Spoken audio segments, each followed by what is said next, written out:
There is a particular kind of emptiness that has nothing to do with being hungry, tired, or sad. You can be well-fed, well-rested, and objectively comfortable, and still feel it, a flatness beneath the surface of daily life, a sense that the days are full but the self is somehow hollow. Viktor Frankl spent his career studying this feeling. He gave it a name, the existential vacuum. Frankl introduced the concept formally in the years after World War II, but he had been observing the condition for decades. He noticed it in his clinical patients in Vienna, in the letters that poured in from readers after the publication of Man's Search for Meaning, and in the broader culture of Western societies that had achieved extraordinary material comfort while reporting extraordinary levels of inner emptiness.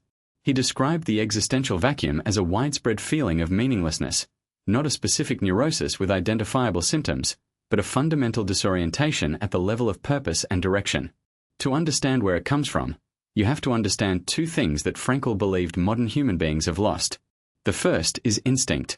Our animal ancestors were guided by biological drives that told them, with reasonable reliability, what to do next. As human consciousness evolved, those drives became less determinative. We can override them, reflect on them, choose against them. That capacity for choice is one of the great dignities of being human, but it also means we are no longer automatically aimed at anything.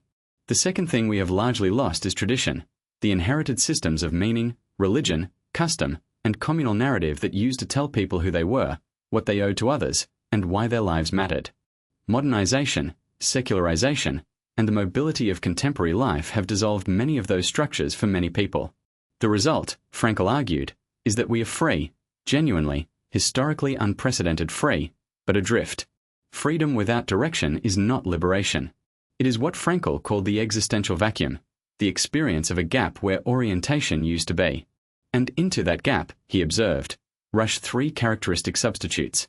Some people chase power, status, control, influence. Others chase money, accumulating beyond any rational need. Others throw themselves into pleasure, sensation, entertainment, stimulation, in an effort to feel something that will last. None of these satisfy the underlying need, because the underlying need is not for any of those things. It is for meaning. Frankl was precise about what he meant by meaning. He did not mean a grand philosophical system or a religious creed, though either could carry meaning for those who held them.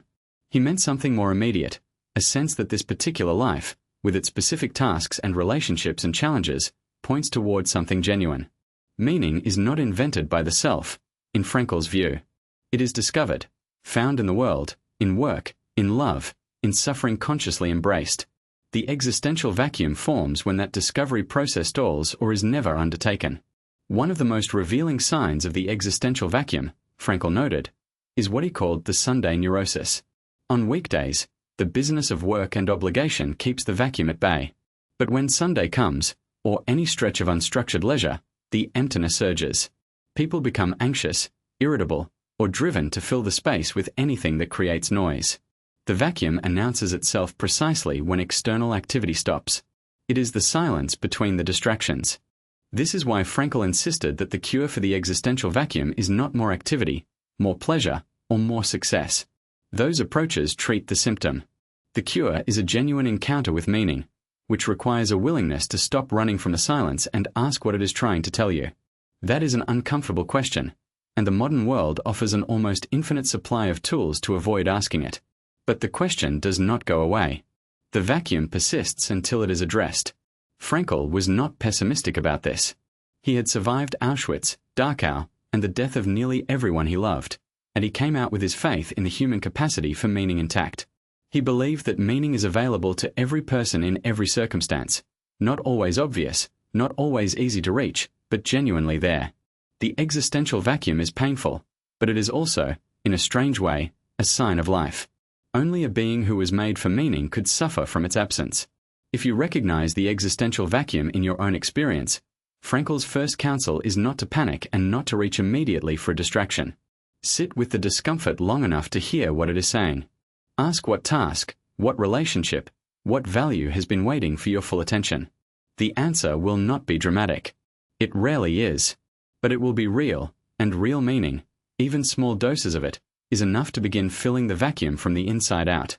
Subscribe to The Psychology of Viktor Frankl to explore more of his timeless ideas.